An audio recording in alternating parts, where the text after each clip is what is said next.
How to turn on NFC and contactless payments on Android. Hi everyone, welcome to the channel. In this quick tutorial video, I'm here to guide you on how to turn on NFC and contactless payments on Android. Do watch the video till the end and don't forget to subscribe for more tech and tips videos.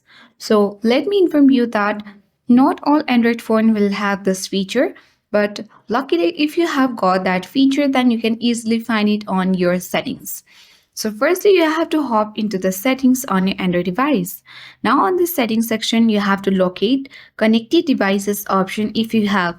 Then on your connected devices you have to tap connection preferences, and onto that connection preferences you will get NFC. So you have to tap on NFC, and if the button is toggle off you have to tap on the button next to NFC and toggle it on, and then this will turn on NFC and contactless payments on Android.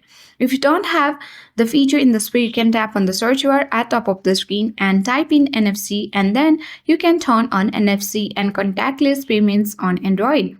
So that's it. I hope this video worked. Thank you for watching.